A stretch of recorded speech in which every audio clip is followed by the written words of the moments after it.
What happens when you've given birth and either there's some sort of separation or you've determined that feeding your baby human milk is not the right choice for your family? How do you safely ensure that your milk decreases without getting infections, without feeling extra pain, without suffering more than needed? Let's talk about early weaning and what you can do to protect your mental health and to protect the safety of your breasts while you do this. Let's get into it. I'm bringing this topic up now because in my last episode with Glenna James, she discussed needing to wean early on. She was told she couldn't breastfeed. We're not sure in hindsight whether or not this was actually true or not. It sounds like it wasn't, but following the advice of her healthcare providers, and she weaned and fed her baby formula. And she talked about how painful it was to bind up her breasts and to keep the milk in. And this is incredibly painful, yet this is the advice our healthcare providers often give us. I have talked to many people who were struggling because they were ready to wean, whether it was early weaning or they've now fed their baby for as long as they wanted to, and they're ready to wean and not feed their baby human milk anymore. And their physicians, the pediatrician, tells them to bind their breasts, to wear tight-fitting bras. And although this works for some people, depending on how sensitive your body is to hormonal fluctuations, depending on how much milk you have to start with, this actually could lead to more pain and illness than is necessary. What should you do? When I first returned to work, I had no idea how I was going to manage going to work, handling drop-offs and pickups, and doing all the other duties I needed to do, like get dinner on the table between my husband and me. If you are in this situation, I've got a solution for you. Go to feastandfettle.com, where you can select from a menu of delicious options and have home-cooked meals delivered right to your front door. Imagine taking meal planning off your plate, taking grocery shopping off your plate for those dinners, and knowing that all you have to do is pick up your baby, get home, and heat and serve meals that you have selected for your family.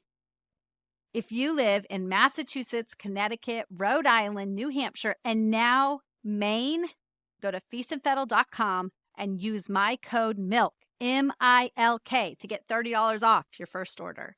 You've got nothing to lose. First of all, anyone who is in this situation, I urge you to recognize that whatever choice you are making, it is the right choice for you and your family. How do I know it's the right choice?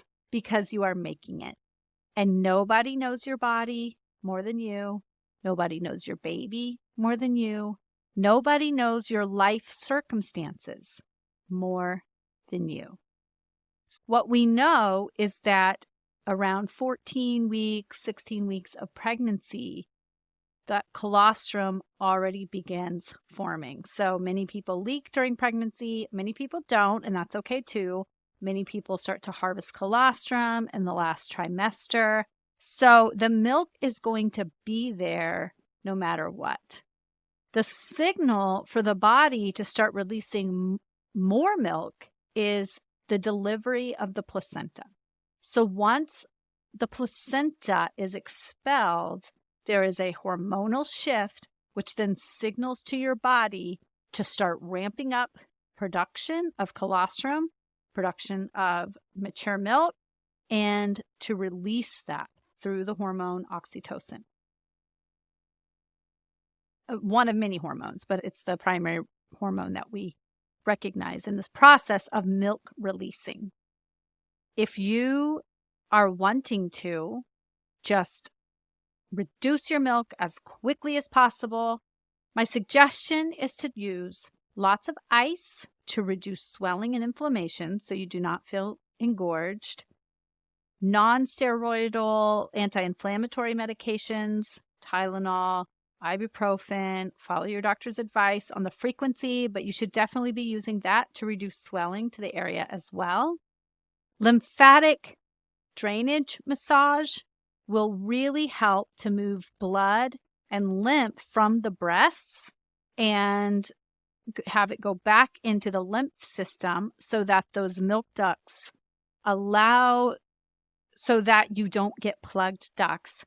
And then the recommendation is to remove milk only as frequently as needed to reduce the feeling of engorgement.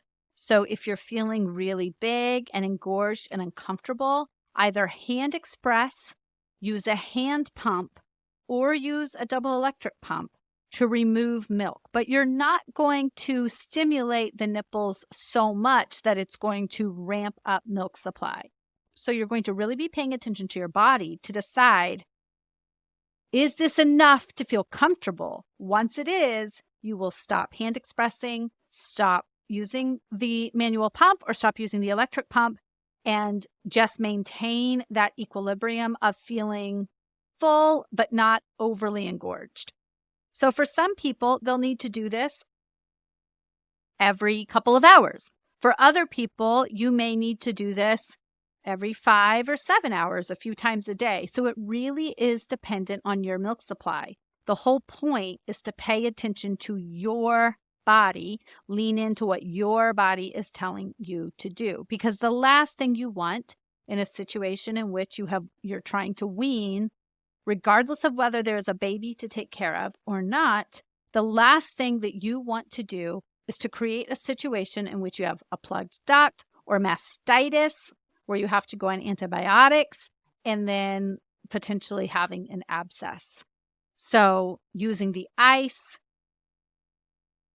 using the ibuprofen, and removing milk to comfort, not to empty, are going to be your best tools. Now, there are plenty of herbs that people use as well to try to reduce their milk supply. Sage is an herb that is recommended to reduce milk supply when you are trying to wean. This is not recommended for reduction in milk supply if you're struggling with oversupply, because it tends to be really effective. If you are trying to reduce your milk supply while weaning, you can use dried sage by taking 1/4 teaspoon of sage 3 times a day for 1 to 3 days. Some people don't like the taste of sage. You can mix it into a vegetable juice like V8. It doesn't really mix very well into other juices. You could also mix it into other foods or a broth, but you do want to be swallowing it whole and not chewing. You can also make a sage tea. You infuse 1 tablespoon of dried sage in 1 cup of boiling water, and you steep for 5 to 15 minutes. And you can drink 1 cup 2 to 6 times per day. There are also tinctures that you can get for sage, and I will link an article from kellymom.com that shows that. People do like to use green cabbage leaves topically on the breast to reduce supply and engorgement. I think this works because it is so cold that it helps reduce the inflammation. Many people recommend this. There's no reason not to do it. Just make sure that you change out the cabbage leaves very frequently so that bacteria doesn't build up on the leaves and create a bacterial infection in the breasts. Other herbs that can reduce milk supply are peppermint, spearmint, parsley, chickweed, black walnuts, stinging nettles. Make sure you use stinging nettles, not nettle, because that increases milk supply. And some people try using peppermint candies like Altoids, really strong ones, for decreasing milk supply, but a few per day aren't likely to affect supply, using them all throughout the day. So these are the tips for weaning once you are ready. And most of these tips are geared towards early weaning. So just ensuring that the milk supply does not fully come in the beginning or reducing supply right at the beginning. If you are looking for someone to help you with weaning, I'm your girl. I love doing weaning consults, and these are so easy to do virtually. I love figuring out what your individual situation is because everybody is different. I do not write the same weaning plan for every person. That wouldn't make sense. There are lots of variables that go into weaning. Are you working? Are you at home? Do you have other kids? Do you have help? What's the temperament of your baby? So there are lots of things to decide, and I need to learn what you're willing to do and not willing to do, what your comfort with crying is, how old your baby is. So there are lots of individualizations that can be done when a person is trying to wean. And if you are in the situation in which you would like to create a weaning plan, reach out to me, lo@quabbinbirthservices.com. I would love to be the person that helps you feel really good about weaning your baby or toddler. While you're weaning, if you would like to get just one more thing off your plate, go to feastandfettle.com, especially if you live in Massachusetts, Connecticut, Rhode Island, New Hampshire, and Maine. You can have home-cooked meals delivered right to your door, and that way there's one less thing to be stressed about. Bye.